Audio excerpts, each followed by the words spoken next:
This is I think it's only the second time we've ever played in Bakewell. We played at a festival here down by the river a good few years ago. And, it's great. It's great playing a church as well. We don't very often play in churches in the UK. In fact, never. Like a lost and lonely child. But we have played. You say my suede boots don't go with my suit.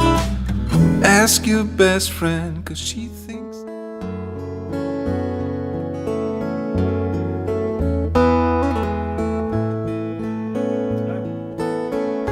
So we've put this video together to try and make it easy for concert organisers to understand what we do, why we do it, and actually how we can make a concert at your hall or venue a success between us. Yeah. Okay. Yeah. Does that sound about right? Well, we're going to try and cover as much as we can, but obviously if we don't cover everything, you can get back in touch with us. So, first question is, are we really doing free concerts? Free concerts, believe it or not. Okay. There's got to be a catch. The catch, I don't think there is a catch. No. Free concerts, we've been doing this now for about eight years. Around local village halls and sort of North Staffordshire, Derbyshire, Cheshire area. Yeah. Can't be any good if you're free. Well, that's one of the presumptions people always put up, isn't it? But what we're doing is we're trying to raise funds to keep village halls alive and to help charities. We do concerts for fundraising for village halls, but we also do concerts for named charities. And I know it sounds odd, but we do it because we enjoy doing it. So do we not earn any money from the concerts that we do then? Any money that we do pick up, we've got a couple of CDs that we've produced over the years, and we sell those at the concerts for £5 each, which is relatively cheap compared to other people's stuff. Yeah, what we do, we don't like have a hard sell approach. We've just got an honesty box that we leave at the back of the hall on a stand, and people can come and take CDs as they wish. And that just keeps us going, helps us to sort of carrying on, if you see what I mean.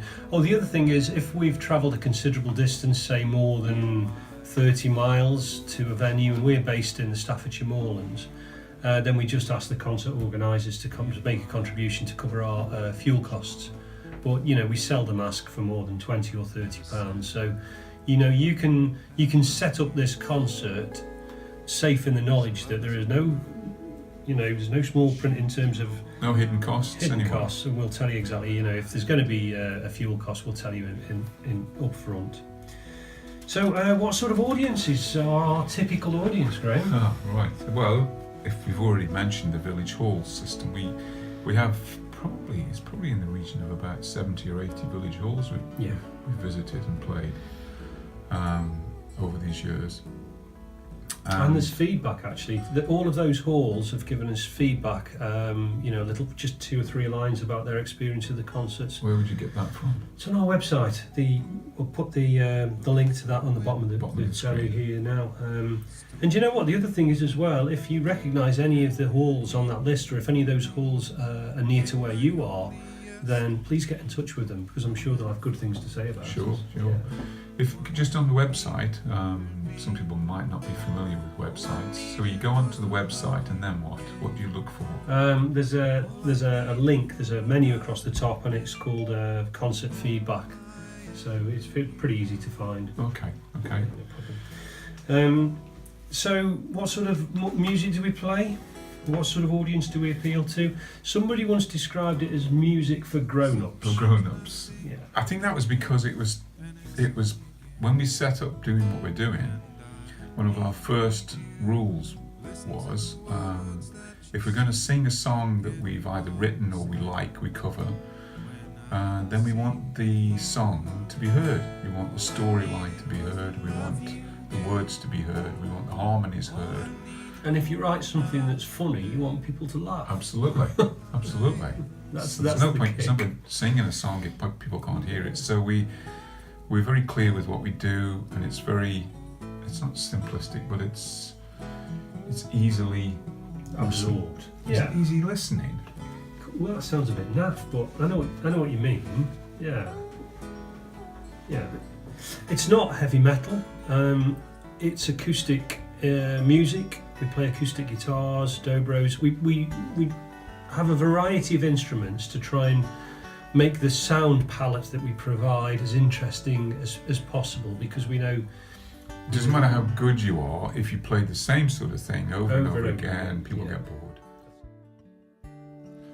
I was on the defensive when I came here tonight. I didn't want to fall, but I knew that I might. When I saw you through the beer-stained atmosphere, had to talk to you. So we vary the instruments that we play, and we vary the songs that we sing. So and we talk quite a lot. we do talk quite a lot, and we have some songs where the audience will sing along with us too. Yeah. So it's an inclusive sort of concept. I think it's worth mentioning that we do write and record and perform a lot of our own material, but we also realise that audiences, particularly towards the end of the night, like to have a sing and listen to songs that they can recognise. So we've got some carefully picked covers from way back when that we're sure people will recognise and enjoy singing along to.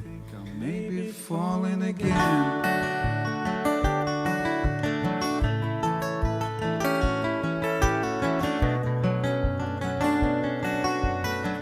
Is it just village halls, or would we help to provide charity, other charities, fundraise for other We've charities? done both. Over these years, we've done quite a few village halls, but we've also done concerts organised by named charities, and it's the same sort of setup. They're linked with a hall, a village hall often, and they'll do almost exactly the same as you'll be doing with your village hall, only it will be with the upfront message that the money raised from the free concert that we give will go straight to the charity. We're going to hit straight off with a song written by a particularly splendid songwriter, I have to say. It's a song by Stankaroo. It's a song called Dirty Water. I'll answer this one, and this is about facilities that you need to provide as an organiser for us. Okay, this is where we make it easy for you. We come as a completely self-contained unit. The PA system that we use is really high quality. It's small and unobtrusive, but it's also loud enough to fill a room to a comfortable volume level so that people can hear the music. And the idea is that it's not to amplify it, to blast the windows out. It's just to make it comfortable for everybody to hear. And we realise that a lot of our audience members are not that young anymore, and so we're really keen to make sure that the sound is as clear and as pleasing as possible. All we need from you guys is a couple of sockets, main sockets, and it doesn't really matter where they are. We bring extensions.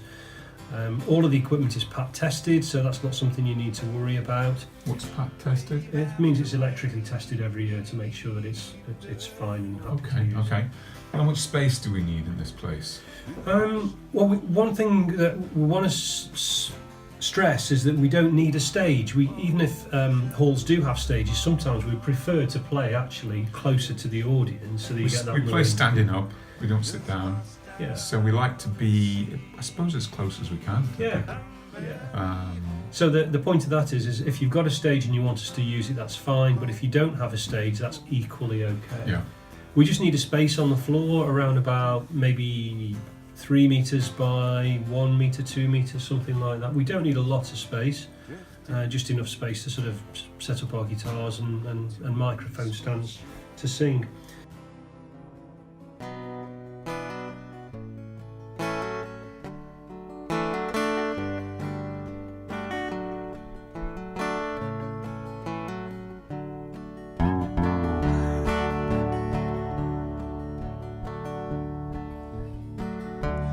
I'm never good enough for you.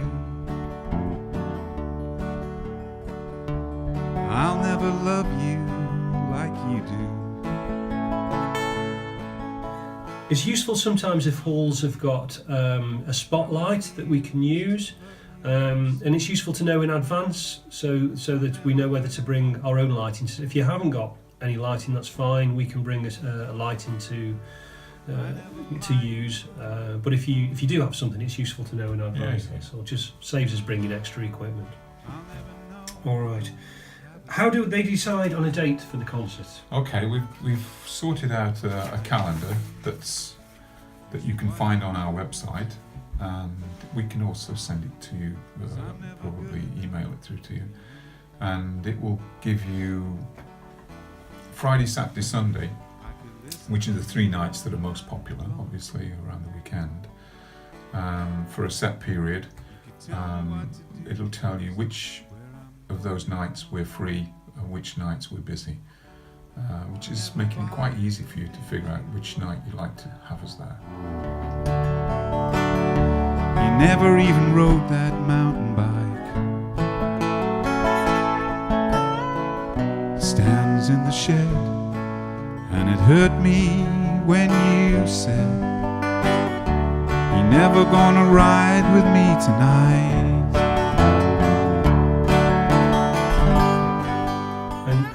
How much should organisers charge for tickets? Again, that varies across from place to place, but we've found now there's a sort of average between about £7 to £10, something like that. Basically, there's a psychological element to this, isn't there? I suppose if you're going to charge £2.50, then people don't think it's going to be worth coming to.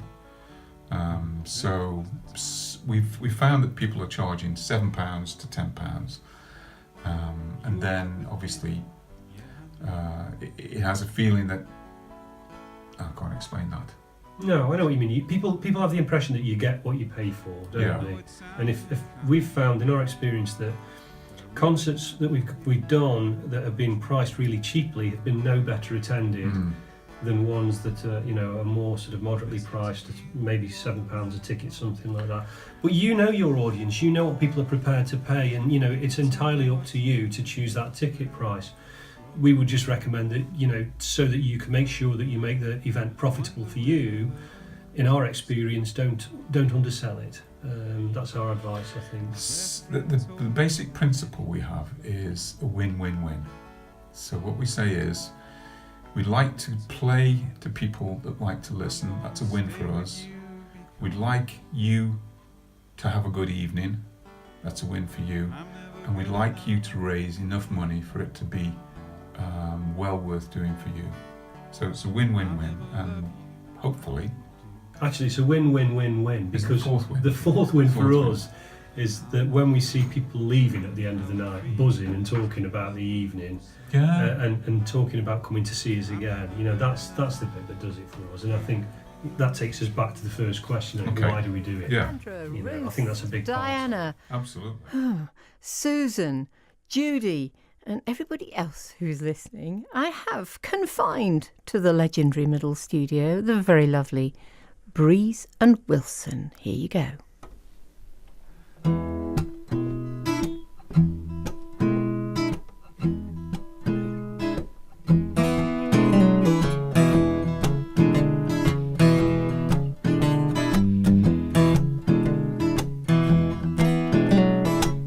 Ask you for whiskey, you bring me wine. All situations. How do concert organisers advertise? Well, we know that the vast majority of the people that attend the concerts will be supporters of the Village Hall, people that you know, people who've been to your events, particularly if they know, and we would hope that you would advertise it as a Village Hall fundraiser. So we know that you will have your normal routes, maybe leaflet drops or whatever around the village, maybe a poster in the local shop, or Poster in the hall and whatever. The usual routes.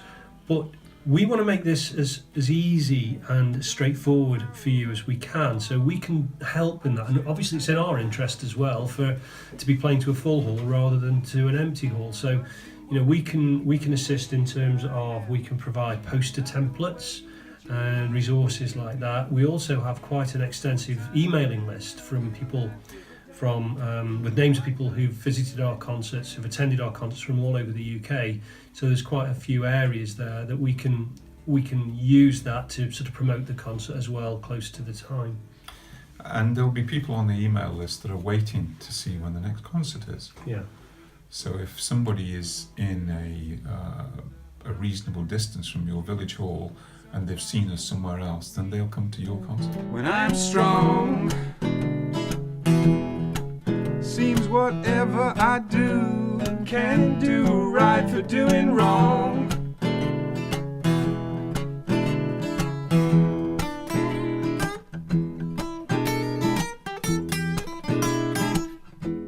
But what if we do all of that? What if, you know, we've done all of that, and for whatever reason, maybe there's a competing event, Yeah.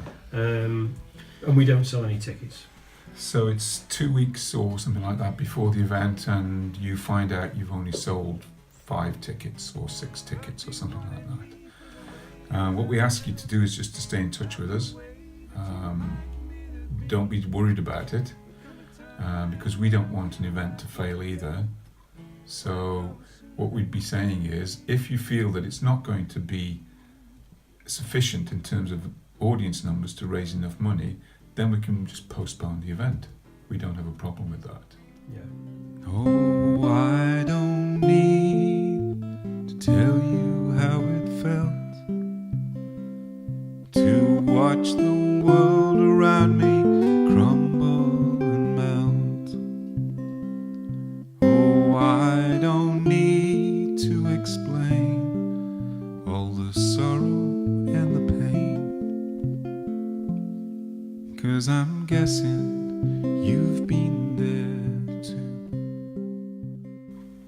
Yeah, and likewise, you know, we have played concerts to as little as sort of 20 people, Yeah, and yeah. you know, sometimes they're really good concerts. Yeah, yeah. So there's no sort of threshold for us, and we just decide that between us through a sensible conversation, you know, to try and make it work. The next one is a technical question, and it says, what time do we need to set up in the hall? So generally, I mean, it varies from place to place, but let's say most concerts would start around about 7:30, maybe 7:30 or 8.